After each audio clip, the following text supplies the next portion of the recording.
Me and Roger, we two alphas, and we talk. I can't talk to him face to face because I'm mad at him. We might get to fight. Like, you guys don't understand. And, you know, I'm being in his face yelling at him and shit. And he think he a man. He think he grown. He gonna be yelling at me. He go try to back up his thoughts and stuff like that. You know, and I can't. I don't want to go and say. I don't want to go and say everything because I don't want to go and say everything. But Roger, he do not like people with him. He just honored my name, and But he's still your son. Listen. I know he's my fucking son. I'm not cutting him off for forever. I just haven't talked to him. And when he gets in the ring and he fucks him up, you can't about it. He fucked him up because he signed a contract to do that. It was one of the worst things that I've seen on the internet. You've got this guy. It looks like he was asked into this wrestling sphere. He gets hit in the head with a can. You can't just pummel someone unconscious and then not stop. Rampage Jackson remains furious with his son, Raja, following last week's incident where a wrestler was nearly injured in the ring. After facing heavy criticism from fans and media, Rampage admitted that he shares in the frustration, saying he's also angry at his son and doesn't feel the backlash directed at him is fully deserved. In a recent interview, Rampage explained that he hasn't spoken to Raja since the incident, admitting that he feels the family's name was embarrassed. Ariel Helwani pushed back, questioning if distancing himself was the right approach, arguing that even in tough situations, a parent's role is to support their child. Rampage clarified that he's not cutting ties with his son altogether, but chose to keep his distance immediately after the controversy. Are you at all worried about his well-being? Yeah, it's my son. I am worried about his well-being. How many kids you got? I got 3. All right, so why you asking me some stupid ass shit? Well, can I be real with you? Yeah. I can't imagine what it would feel like to see my son do that. I also don't think I would cut my son off if he did that. So, if you are worried about his well-being, why are you not talking to him? Because he dishonored my name. And But he's still your son. Listen. I know he's my son. I'm not cutting him off forever. I just haven't talked to him. Ariel Helwani urged Rampage Jackson to stand by his son, pointing out that this may be the lowest moment in Raja's life and a time when a father's support is needed most.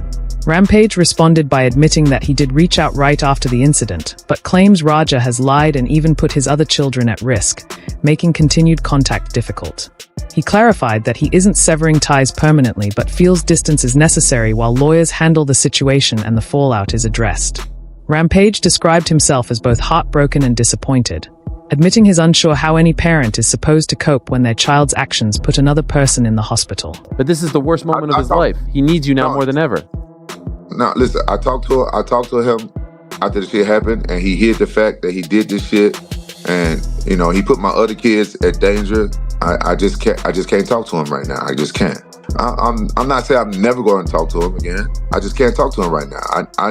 I need some time. I'm dealing with his attorneys and all that shit, but I'm very disappointed in Roger. Like, yeah, I'm not a perfect parent, so I don't know what's the protocol to how much time you stop from talking to your son when he fucking goes out there and hurt somebody. He put a guy in the fucking hospital. Mike Millick also weighed in on whether Roger Jackson should face jail time, saying criminal charges are almost inevitable. He described the incident as one of the worst things he's seen online, stressing that getting hit with a can didn't excuse beating someone unconscious an hour later. Millick argued that if Roger had simply knocked the person down and walked away, the situation might be viewed differently, but the sustained attack made it impossible to defend. In his opinion, if the state fails to... Do you think they're going to press charges against him? I think they should. It was one of the worst things that I've seen on the internet. You've got this guy. It looks like he was asked into this wrestling sphere. He gets hit in the head with a can. You can't just pummel someone unconscious and then not stop. This was an hour after the fact. Even if he got in the ring and knocked the dude out and the dude was unconscious and they walked away, different story. There's no way to excuse that. If the state doesn't prosecute that, that's a malfunction of the state. Mike Perry came to Roger Jackson's defense over the Psycho Stew incident, arguing that the situation is more complicated than it seems. He explained that once Roger signed papers to step into the ring, there was already an understanding that wrestling, while staged, still involves real pain, physical damage, and the risk of serious injury. Perry pointed out that Roger wasn't a trained pro wrestler, but he was still placed in a role meant to sell violence and make the performance look convincing, And in that sense, he delivered. He also noted that the show carried on with Raja choking Stu unconscious and forcing a tap, which blurred the line even further between entertainment and genuine harm. And when he gets in the ring and he f***s him up, you can't about it. He f***ed him up because he signed a contract to do that. The whole Rampage Jackson, Rampage Jackson, Sicko Stu situation. What do you think? Yeah, I've been sending my thoughts to Rampage, about that. And from a professional standpoint, someone who kind of understands a little bit about the WWE type pro wrestling, while it may be a fake thing sometimes, a lot of the pain and brutality and horrific injuries go with that sport hand in hand. So bringing Raja in, who is not a professional wrestler, having him sign papers saying he can go into the ring and do this act, and to make it look violent and as real as possible, and he definitely did that. They continue to play along, tap the guy out while he is unconscious, continued the show. Mike Perry shared his perspective, noting that even Rampage himself admitted any discipline Raja faces could ultimately make him stronger in the long run. Perry recognized that his stance might draw criticism, but he emphasized that professional wrestling has always included extreme, and sometimes brutal, elements, from razor blades to risky stunts. In his view, Raja's actions, while excessive, still fell into that unpredictable world of wrestling chaos, even if this time the situation clearly went too far. In my opinion, and Rampage has said it too. He's like, whatever discipline needs to be done for his son, hope he comes out better on the other side of it, whatever that might be. Yeah, people are gonna crucify me for saying this, but it's like, that's pro wrestling, dude. Like, those guys do some horrific stuff to each other. Razor blades cutting each other, all type of crazy things. Mike Perry admitted that the follow-up strikes looked bad, saying the situation crossed the line from being a misunderstanding into something criminal, and for that reason, Raja deserves punishment. At the same time, Perry stressed that what Raja needs most right now is proper guidance. He also questioned why Raja chose not to react immediately after the beer incident, instead waiting until a wrestling show to retaliate. To Perry, that decision made the whole thing feel less like self-defense and more like an attempt to stage a viral stunt.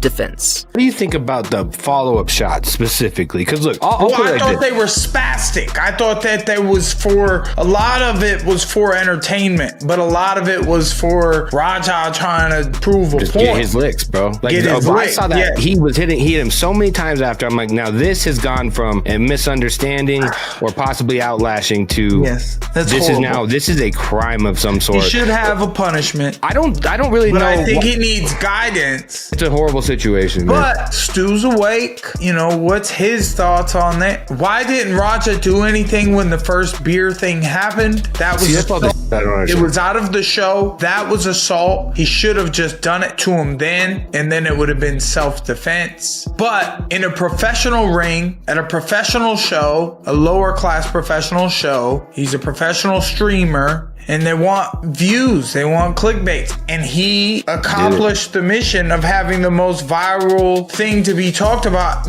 On the other hand, Rampage Jackson said he isn't surprised that Raja Jackson hasn't been arrested yet, noting that police are likely taking time to conduct a deeper investigation.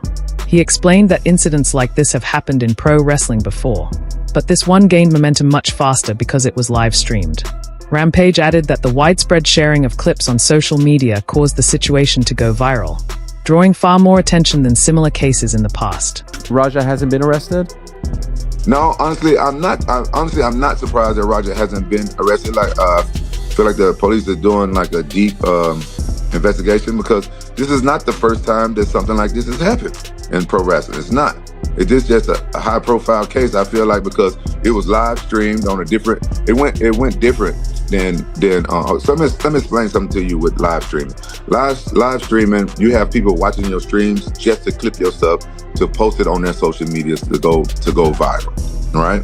So this shit went more viral than if somebody regular was just filming that there with their phone. Like, it's already a community tapped in watching these live streams, so stuff can go viral. And people never seen no shit like that. Rampage Jackson explained that Raja jumped into the ring and blindsided a wrestler. While parts of the incident were tied to the performance, he admitted Raja took things much further than what's typically seen at smaller wrestling events. Rampage made it clear he isn't excusing the behavior, saying anyone who lashes out like that should face consequences. However, he also pushed back against those calling Raja an animal, arguing that anyone can lose control when provoked. It looked like Raja snuck into a wrestling ring and came up behind a pro wrestler and beat the fuck out of him. When that part was staged. The part that didn't look staged, it didn't seem staged, that Raja took it too far. But that happens in pro wrestling at the lower levels and stuff. You know what I'm saying? You guys gotta do your research. Like, it was certain pro wrestlers that did that. They hurt people on purpose. They just did that. You know, and there's hardcore pro wrestling. It's different shit. But Raja know nothing like that. I'm not taking it up for my son. Any man that beats somebody like that in the ring, they should face some consequences. But I don't take kindly to people calling my son like a caged animal and say he don't got no undeveloped frontal lobe and stuff like that. I don't take that kindly, because you know anybody in a race can explode when they're pushed. Anybody. Chan admitted he isn't surprised that Rampage Jackson hasn't been arrested yet, explaining that authorities need to first determine whether the attack was part of the performance or something more serious. He noted that every wrestler that night had agreed to deliver strikes, slams, and other moves as part of the show. The difference with Raja, according to Chan, was that he seemed to step outside of performance and focus on inflicting real damage. That shift, he argued, is what turns the incident from staged entertainment into potential criminal behavior. Interview 10. Sheel Sonnen suggested that Are you surprised nothing has happened to him? Are you surprised there haven't been any arrests, any charges, anything like that? No. They can't and they won't make an arrest until Psycho Stu says that wasn't planned. Everybody on the card that night said before the match they're going to beat the hell out of their opponent. Everybody on the card that night, winners and losers, hit their opponent. Everyone on the card that night picked their opponent up, threw him to the ground. The difference was they were performing. What was in their heart was different. It appeared that Raja stopped performing and started to try to injure a man. And that is the difference between the show and a crime. But when I say that's what it appears, only Stu gets to stay. The rest of us are marks. Only Psycho Stu gets to say that, and he has up to 12 months. Sheel Sonnen suggested that the Psycho Stu situation may take longer to resolve, stressing that police are unlikely to make an arrest based on video evidence alone. He explained that professional wrestling is built to blur the line between performance and reality, which makes the footage unreliable by itself. According to Sonnen, the most important perspective is Psycho Stu's own account of what happened, and up to this point, he has yet to publicly speak out. I have a feeling he might drag this on, but they're not going to go just arrest him because they have a video of a pro wrestling match, and the audience doesn't get to decide what's real and what's not. The audience job is to be entertained and constantly fooled. So they don't actually get to say how bad this was. Only one person does, and that's Stu, and so far, he's remained silent. Sheel Sonnen also responded to the backlash he faced for commenting on the Rampage Jackson situation. He explained that some people accused him of defending Raja or trying to justify the attack, but he rejected that claim. Sonnen clarified that his stance was based purely on the legal side of things, not personal feelings. He stressed that what happened was a criminal assault and even suggested that, if investigators could prove premeditation, the case could rise to the level of attempted murder. Ariel, they were very upset, and they were upset that I would be so disgusting as to defend Rampage Jackson and to make an argument that what Raja did was okay. The problem was, I don't think any of those things, and I didn't say anything remotely close to that. I tackled this from the same perspective both times, which is the legal perspective. You have this crime. You have a clear assault that might even be attempted murder if you believe it to be premeditated. The authorities are in possession of what you've already deemed is disgusting, horrifying, and criminal, but they haven't taken action. And I explained in both videos why they hadn't taken action. I never even touched on Raja, why he did it, Psycho Stu, what happened to him, never touched it. Sheel Sonnen compared the incident to someone calling the police from a payphone to report an assault, a situation where an arrest would normally happen immediately. In this case, however, he noted that while video evidence exists, authorities haven't confirmed an active investigation. Sonnen explained that because the altercation took place in a pro-wrestling environment, legal action can only move forward if Psycho Stu himself chooses to press charges. He emphasized that his goal was never to defend Roger Jackson, but rather to outline how the legal process applies in this specific scenario.